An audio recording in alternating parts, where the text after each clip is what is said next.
दोस्तों नमस्कार। बहुत बहुत स्वागत है आप सभी लोगों का हमारे चैनल पर। जी हाँ दोस्तों, बहुत बड़ी अपडेट के साथ आप सभी लोगों का बहुत बहुत स्वागत है। बड़ी खुशखबरी निकल कर सामने आ चुकी है। वृद्धा विधवा और दिव्यांग पेंशन को लेकर बड़ी अपडेट लाभार्थियों के लिए ज़रूरी सूचना है। नमस्कार, आज की इस बड़ी अपडेट में हम बात करने वाले हैं वृद्धा विधवा और दिव्यांग पेंशन के लाभार्थियों के लिए आई नई जानकारी। देश भर में लाखों लोग हर महीने सामाजिक सुरक्षा पेंशन के तहत मिलने वाली धनराशि का इंतजार कर रहे हैं। मई 2026 से भुगतान खाते में डीबीटी के वेरिफिकेशन केवाईसी अपडेट पेंडिंग को लेकर के कई जरूरी अपडेट सामने आ रही हैं और कई राज्यों में पेंशन का जो पैसा है वो भी रिलीज होना शुरू हो गया है।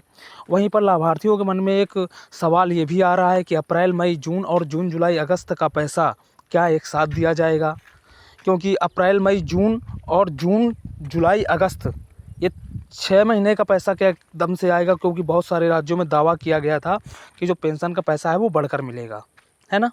तो उसमें से राज्य आता है आपका उत्तर प्रदेश। बिहार में 1100 रुपये पेंशन हो चुकी है और वहीं पर उत्तर प्रदेश सरकार ने भी 4500 रुपये का आधिकारिक घोषणा कर दी है। तो यहाँ पर भी पेंशन बढ़कर आ चुकी है। तो कई लोगों की आ चुकी है और कई लोगों का जो पेमेंट है वो पेंडिंग दिखा रहा है। ठीक है, तो वेरिफिकेशन केवाईसी अपडेट पेंडिंग लाभार्थियों को लेकर कई जरूरी अपडेट सामने आ रहे हैं। वहीं पर हरियाणा सरकार ने भी पेंशन का पैसा रिलीज होने की पूरी कवायद शुरू कर दी है। तो लाभार्थियों के मन में बहुत सारे शंका आ रहे हैं, बहुत सारे डाउट्स आ रहे हैं कि करना क्या पड़ेगा आखिरकार, और बहुत सारे सरकार तरफ से नए नए नियम भी निकाले जा रहे हैं। अच्छा, सरकार की तरफ से जो नए नियम निकाले जा रहे हैं, अगर आप वृद्धा विधवा या दिव्यांग पेंशन योजना के लाभार्थी हैं तो ये आपके परिवार में कोई योजनाओं का लाभ ले रहा है तो ये जानकारी आपके लिए बेहद ज़रूरी है। जो कि सरकार तरफ से नियम निकाले गए हैं, उन नियमों में भौतिक सत्यापन इसलिए शुरू किया गया क्योंकि जो देश के अलग अलग राज्यों में पेंशन की व्यवस्था की गई है उसमें गरीब और वंचित लोगों को आर्थिक रूप से मजबूत करने की पूरी कवायद शुरू की गई है, जिसमें वृद्धा, दिव्यांग और विधवा लाभार्थियों को शामिल किया गया है।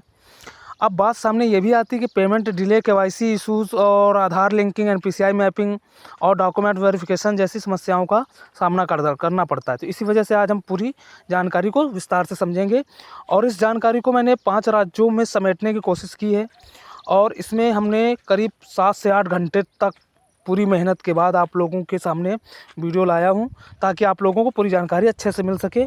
और आप लोगों को करना क्या है, जल्द से जल्द वो सारे काम निपटा लें ताकि आने वाली पेंशन हो या आपकी रुकी हुई पेंशन हो या फिर 6 महीने से 8 महीने की कोई भी पेंशन हो, पैसा कैसे मिलेगा, कैसे रिलीज होगा और किस तरीके से आपके खाते में पैसा आएगा, उस पूरी सब्जेक्ट की हम पूरी तैयारी करके लाए हैं ताकि आप लोगों को पूरी बात समझ में आ सके। तो पेंशन लाभार्थियों के लिए मई 2026 क्यों है महत्वपूर्ण, ये पहले समझ लेते हैं।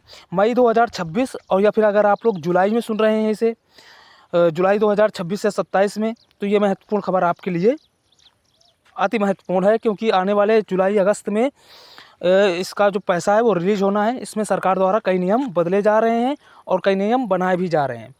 अच्छा, बदलने वाले नियमों को अगर हम तेज़ी से सोचने की बात करें तो उसमें जो मृतक लोगों की संख्या है वो बढ़ चुकी है, तो उन लोगों को हटाया जाएगा। महत्वपूर्ण बात है ये। अगर मृतक लोगों के खाते में पैसा जाता रहा तो फिर पैसा किस काम का होगा, वो काम का किसी के नहीं है ना। तो इसलिए सरकार वेरिफिकेशन करवाना शुरू कर रही है। तो इसका जो काम है वो मई 2026 से शुरू किया गया था। तो इसमें वेरिफिकेशन डीबीटी प्रक्रिया को लेकर काम तेज हुआ है। लाभार्थियों का सबसे पहले ये समझना है कि केवाईसी भुगतान सीधे बैंक खाते में भेजा जाता है, इसलिए अगर बैंक अकाउंट और आधार मोबाइल नंबर केवाईसी डिटेल्स सही नहीं है तो भुगतान अटक सकता है। ठीक है, तो किन योजनाओं का लाभार्थी के लिए अपडेट है ये, है ना। तो इस अपडेट के मुख्य रूप से 3 योजनाएं शामिल हैं, ठीक, जिसमें वरिष्ठ नागरिकों को आर्थिक सहायता देने की ये योजना चलाई जा रही है। ज़रूरी बात यह है कि उम्र सीमा राज्य के अनुसार अलग हो सकती है। किसी किसी राज्य में कौन सी उम्र से मिलती है वो उम्र सीमा उनके राज्य के हिसाब से अलग हो सकती है। ठीक है, उम्र सीमा और बैंक खाता सक्रिय होना, ये देखो, उम्र सीमा तो राज्य अपनी डिसाइड कर सकता है अलग, किसी को 59 साल में या फिर किसी को 60 या 62 या 70 साल में पेंशन दे सकते हैं। लेकिन जो बैंक सहायता सक्रिय होना चाहिए, आधार लिंक होना चाहिए, वो सभी राज्यों में नियम लागू होता है ना। उम्र की सीमा तो अलग अलग तय कर सकते हैं कि कोई भी राज्य हो। ठीक है, तो आप लोग किसी भी राज्य से सुन रहे हैं तो ये खबर आप लोगों के लिए ज़रूरी हो जाती है। वहीं पर दूसरी बड़ी बात है, विधवा पेंशन निराश्रित महिलाओं को सहायता देने के लिए ये योजना चलाई जाती है। ज़रूरी बातें क्या हैं, आवेदन अप्रूव्ड होना चाहिए, केवाईसी पूरी होनी चाहिए और आधार मोबाइल नंबर अपडेट होना चाहिए, है ना। अब आधार मोबाइल नंबर को क्यों अपडेट मांगा जा रहा है? आधार में जब मोबाइल नंबर होगा तो एक्टिव रहेगा आपका आधार कार्ड, तो केवाईसी हो जाता है, एनपीसीआई होता है। अब केवाईसी अब हर साल मांगा जा रहा है। किसी भी तरीके से केवाईसी का अपडेट होना बहुत ज़्यादा ज़रूरी कर दिया गया है। वहीं पर दिव्यांगजनों को मासिक आर्थिक सहायता प्रदान की जाती है। इनके पास डिसेबिलिटी सर्टिफिकेट वैलिड हो और बैंक खाता एक्टिव हो, डीबीटी चालू हो। और इनके पास एक महत्वपूर्ण और भी सरकार ने सूचना जारी की है कि इनके पास यदि यूडीआईडी कार्ड हो तो इनको सरकारी नौकरियों में भी इनको सहायता मिलती है, आने जाने में सहायता मिलती है। यूडीआईडी कार्ड से इनको हेल्थ कार्ड और भी बहुत सारी सरकारी योजनाओं की जानकारियाँ इनको मिलती रहेंगी और इनको सरकारी नौकरी में अच्छी खासी छूट मिलती है। डिसेबिलिटी का जो है वो आरक्षण टाइप का मान लीजिए, तो वो विकलांग लोगों के लिए है। अगर आप लोग इसको बनवा लेंगे तो बहुत अच्छा रहेगा। बनवाना अति आवश्यक भी सरकार ने इसको कर दिया है, इससे आपका ही फ़ायदा होगा। ठीक है, तो इन राज्यों में जैसे कि अगर हम बात कर लें उत्तर प्रदेश में, वो वृद्धा, निराश्रित महिला, दिव्यांगजन पेंशन बड़े स्तर पर चलाई जाती है। ठीक है, और इसका जो है जो ऐलान था वो 2026-27 में योगी जी ने किया हुआ था। क्या ऐलान किया था कि अब ये पेंशन बढ़ाई जाएगी, तो उसी हिसाब से पेंशन अब बढ़कर आ रही है, जिसमें एनपीसीआई मैपिंग, आधार बैंक लिंक और बैंक केवाईसी अगर ये पूरा नहीं है तो पेमेंट डिले हो सकता है। तो ये सारे कार्य कर लीजिए। बिहार में सामाजिक सुरक्षा पेंशन के लाभार्थियों को नियमित वेरिफिकेशन पूरा करना ज़रूरी है। यहाँ पर सम्राट चौधरी जी मुख्यमंत्री हैं। तो अच्छा, ये जो पेंशन थी वो नीतीश सरकार में ही बढ़ा दी गई थी। ठीक है, अब इसका जो पैसा वो 1100 रुपये के हिसाब से दिया जाता है।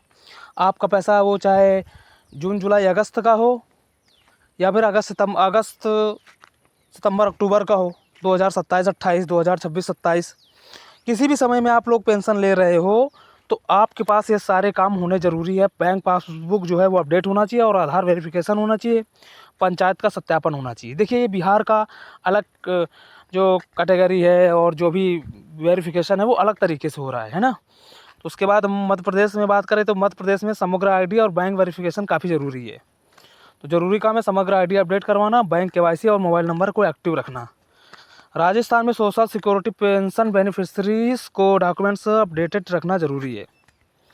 ज़रूरी काम क्या है? Jan Aadhaar update, bank KYC, जीवन प्रमाण पत्र का लगाना ज़रूरी। कई राज्यों में जीवन प्रमाण पत्र मांगा जा रहा है। अच्छा, मृतकों की संख्या बढ़ती हुई है। जो वृद्धा पेंशन पाने वाले लोग हैं, अगर वो 70 साल के हो गए, 80 साल के हो गए या फिर किसी वजह से उनको बीमारी कारण उनकी मृत्यु हो जाती है, तो ऐसे में पेंशन को बंद रखना चाहिए। तो 2-2 साल से उनके खाते में पेंशन जा रही है और ये पैसा किसी भी तरीके से सरकार को वैध पैसा वैध नहीं है। इसको ज़रूरतमंद लोगों तक ही पहुंचाना अति आवश्यक है।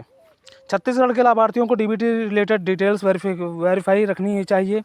आधार सीट, बैंक एक्टिव और केवाईसी कंप्लीट। जिन लोगों को पेंशन नहीं आई है तो ये ज़रूरी काम आप लोगों को जल्द से जल्द निपटा लेने हैं। यदि आपकी जुलाई, अगस्त, सितंबर की नहीं आई है, चाहे आपकी अप्रैल, मई, जून की हो, चाहे किसी भी महीने की हो, 7 से 8 महीने हो चुके हो पेंशन नहीं आई है, तो उसका जो मेन कारण है वो आप लोग समझ लीजिएगा। सबसे प्रमुख रीज़न क्या है? बैंक केवाईसी, ज़रूरी काम केवाईसी है। अगर केवाईसी पेंडिंग है तो पैसा रुक जाएगा और ट्रांजैक्शन फेल हो जाएगा। इस कारण से पैसा आपके खाते पर नहीं आता है। आधार बैंक लिंक होना चाहिए, आधार बैंक खाते में लिंक होना ज़रूरी है। और बैंक ब्रांच आधार सीडिंग का स्टेटस जो है आप लोग चेक करते रहिएगा। किसी भी तरीके से इतना काम आपके साथ होना चाहिए। ठीक है, तो ये चीज़ें हैं। और एनपीसीआई मैपिंग, डीबीटी पेमेंट के लिए ज़रूरी है। अगर इनएक्टिव है तो पैसा ट्रांसफ़र नहीं होगा। मोबाइल नंबर अपडेट होना चाहिए, एसएमएस अलर्ट के लिए ज़रूरी है।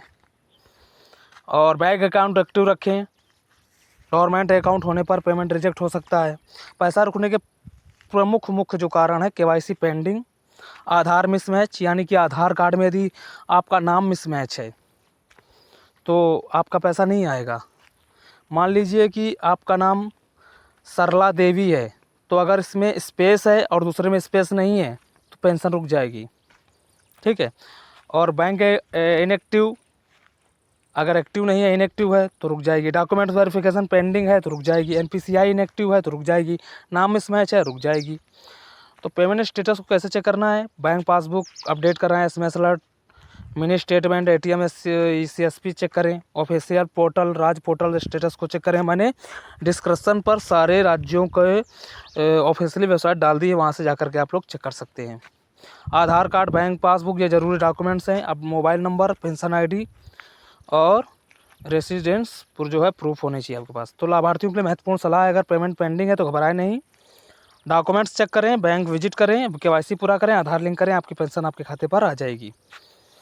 जिन लोगों की पेंशनें नहीं आ रही हैं वो लोग कमेंट में जा कर के ज़रूर बताएं किन किन लोगों की पेंशन अभी भी नहीं आई है खाते में, चाहे वो जून जुलाई अगस्त की हो, चाहे जुलाई अगस्त सितंबर की हो, अप्रैल मई जून की हो, किसी भी महीने की यदि पेंशन नहीं आई हुई है तो आप लोग कमेंट बॉक्स पर बताएं और उस प्रॉब्लम का सलूशन हम निकालेंगे। हालांकि इस वीडियो में मैंने सारी प्रॉब्लम्स का सलूशन बताया हुआ है। आप देश के किसी भी राज्य में रहते हों, प्रमुख अन्य राज्यों में अलग अलग तरीके से पेंशन भेजी जा रही हैं, स्टेटस शो होने लगा है और रुकी हुई पेंशनों का भी पैसा खाते में आना शुरू हो गया है।